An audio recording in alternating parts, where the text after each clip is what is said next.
Hello friends, welcome to learn code take.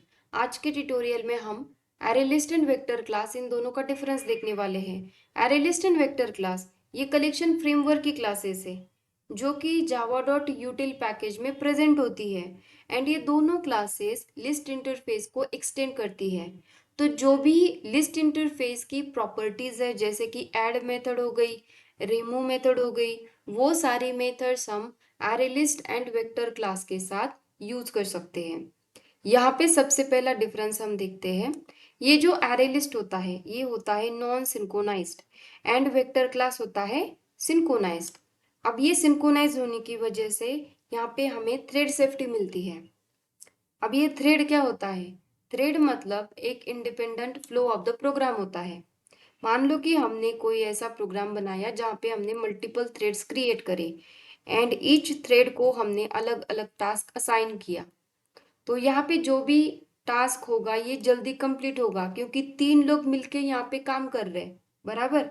And मान लो कि हमने ऐसा एक नॉर्मल प्रोग्राम बनाया एंड वहाँ पे हमने कौन सा भी थ्रेड क्रिएट नहीं करा। एंड जब हम उसको रन करेंगे तो जेवीएम हमारे लिए एक थ्रेड क्रिएट करेगा। इसका नाम होता है मेन थ्रेड। ये जो मेन थ्रेड होता है हम क्रिएट नहीं करते, जेवीएम हमारे लिए करेगा। एंड जो भी वहाँ पे टास्क होगा वो अकेला मेन थ्रेड उसको कंप्लीट करेगा। मैं आपको एक सिंपल प्रोग्राम दिखाती हूँ। यहाँ पे देखिए हमने क्या किया है, एक क्लास बनाया एंड हमें यहाँ पे एक प्रिंट स्टेटमेंट, इसको हमें प्रिंट करना है। तो जैसे हम इसको एग्जीक्यूट करेंगे तो जेवीएम हमारे लिए एक थ्रेड क्रिएट करता है, उसका नाम होता है मेन थ्रेड। मैं आपको यहाँ पे उसका नाम भी प्रिंट करके दिखाती हूँ।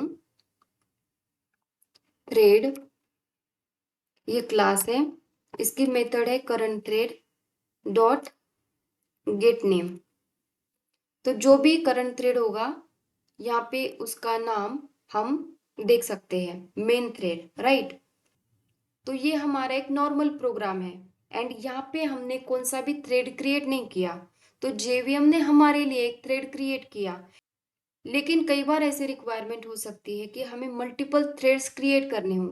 मान लो कि हमें एक गेमिंग एप्लीकेशन बनाना है, तो गेम जो होता है वो मल्टीपल प्लेयर मिलके खेलते हैं। तो उन सारे लोगों के जो स्कोर बोर्ड होते हैं या फिर टाइमर होता है या किसी की टर्न, तो वहाँ पे हम मल्टीपल थ्रेड्स क्रिएट कर सकते हैं एंड ईच थ्रेड को हम अलग अलग काम असाइन कर सकते हैं। अब ये हो गया फर्स्ट पॉइंट। अब हम देखते हैं नेक्स्ट डिफरेंस। यहाँ पे ये जो एरे लिस्ट है इसकी जो इनिशियल डिफॉल्ट कैपेसिटी होती है ये होती है 10। सिमिलरली ये जो वेक्टर है इसकी भी डिफॉल्ट इनिशियल कैपेसिटी होती है 10। थर्ड पॉइंट देखते हैं। यहाँ पे मान लो कि हमने एक एरे लिस्ट बनाई एंड इसकी कैपेसिटी भी हमने असाइन करी। यहाँ पे मैं आपको प्रोग्राम में ही दिखाती हूँ।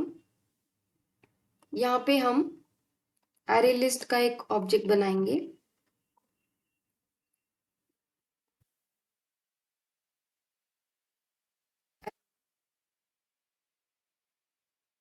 इंटीजर।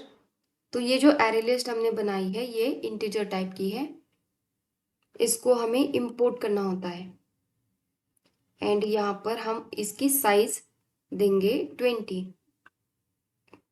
तो ये जो एरे लिस्ट है इसकी साइज है 20। तो जब ये इसकी फुल कैपेसिटी को रीच करता है, मतलब मान लो कि हमारे पास जो भी एलिमेंट्स है वो 20 से ज़्यादा है, तो ये जो 20 है तब तक तो इसकी कैपेसिटी 20 होगी जब तक वो 20 एलिमेंट्स हम इसमें ऐड करेंगे। लेकिन जैसे ही 21 नंबर का एलिमेंट अगर हमने इसमें ऐड किया तो इसकी जो कैपेसिटी है वो, जो भी इसकी कैपेसिटी है इसके 50% बढ़ेगा। मतलब अभी ये 20 का 50% कितना होता है? 10। तो 10 + 20 कितना आएगा? 30। ठीक है। अब हम देखते हैं वेक्टर के बारे में। वेक्टर के केस में जो कैपेसिटी होती है वो डबल होती है। यहाँ पे हम इसका भी ऑब्जेक्ट क्रिएट करके देखेंगे। Vector v equal to new vector integer and इसकी कैपेसिटी 20, इसको भी हमें इंपुट करना है। तो इसके केस में इसकी कैपेसिटी होगी डबल, तो डबल मतलब 40। एंड जो कैपेसिटी बढ़ाने का काम वो इंटरनली जेवीएम हमारे लिए करके देगा, हमें कोई बढ़ाने की जरूरत नहीं है। अब हम देखते हैं नेक्स्ट पॉइंट। ये जो एरे लिस्ट है ये जेडीके 1.2 वर्जन में इसको इंट्रोड्यूस किया गया, इसलिए हम इसको लेगेसी क्लास नहीं बोलते। एंड ये जो वेक्टर क्लास है ये जेडीके 1. वो इस वर्जन में इसको इंट्रोड्यूस किया गया था, इसीलिए इसको हम लेगेसी क्लास बोलते हैं। लेगेसी मतलब पुराने, ओल्डर क्लासेस, जो कि अब हम उसको यूज नहीं करते। तो मोस्ट ऑफ द टाइम आप देखोगे कि वेक्टर क्लास का यूज ज्यादा नहीं होता, एरे लिस्ट का ज्यादा से ज्यादा हम यूज करते हैं। नेक्स्ट पॉइंट देखते हैं।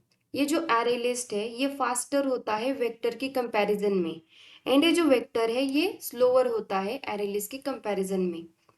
अब यहाँ पे मैं आपको एक पॉइंट बताना चाहूंगी। हमने यहीं पर देखा है कि एरे लिस्ट जो है ये नॉन सिंक्रोनाइज्ड है, लेकिन हम इसको सिंक्रोनाइज बना सकते हैं। हमारे पास कलेक्शंस नाम का एक यूटिलिटी क्लास होता है, वो भी जावा डॉट यूटिल पैकेज में ही प्रेजेंट होता है। उसके पास मेथड होती है सिंक्रोनाइज्ड। तो हम जब एरे लिस्ट का ऑब्जेक्ट उसको पास करेंगे तब हमें एरे लिस्ट का सिंक्रोनाइज वर्जन मिलता है। अब हम देखते हैं सिक्स पॉइंट। एरे लिस्ट को इटरेट करने के लिए या फिर उसके एलिमेंट्स को ट्रैवर्स करने के लिए हम इटरेटर इंटरफेस का यूज करते हैं। आप लोगों को शायद इटरेटर या लिस्ट इटरेटर मेथड पता होगी, उन मेथड का हम एरे लिस्ट को ट्रैवर्स करने के लिए यूज करते हैं। अब वेक्टर की केस में क्या है, हम वेक्टर को ट्रैवर्स करने के लिए या तो इटरेटर इंटरफेस का भी यूज कर सकते हैं या फिर इनुमरेशन इंटरफेस का हम यूज कर सकते हैं। हमारे पास यहाँ पे दो ऑप्शंस हैं। और यहाँ पे ये जो सेवेंथ पॉइंट है, यहाँ पे किस तरीके से हम array list and vector class इनका ऑब्जेक्ट क्रिएट करते हैं, यहाँ पे ये सिंटैक्स है। एंड यहाँ पे आप ये जो डायमंड ऑपरेटर देख रहे हो, यहाँ पे ये जो टी है, यहाँ पे हम इसका टाइप्स मेंशन कर सकते हैं कि कौन सी टाइप की एरे लिस्ट हम बनाना चाहते हैं, इंटीजर हो या स्ट्रिंग हो। तो ये यहाँ पे भी देख सकते हो, ये जो सिंटैक्स है ये सिमिलर है दोनों के। यहाँ पे मैं आपको इस प्रोग्राम में भी दिखाती हूँ, लेकिन यहाँ पे ना कंपलसरी नहीं है। जैसे यहाँ पे है ना कि यहाँ पे भी टी, एंड यहाँ पे ये जो डायमंड ऑपरेटर है यहाँ पे भी टी पास किया है, एंड एरे लिस्ट के बाद यहाँ पे भी टी पास किया गया है। तो यहाँ पे ये ऑप्शनल है, चाहो तो आप यहाँ पे दे सकते हो। जैसे यहाँ पे भी लिखेंगे इंटीजर, अगर नहीं भी दिया तो चलेगा और दिया तो भी चलेगा, ठीक है। तो ये हो गया array list and vector class का डिफरेंस।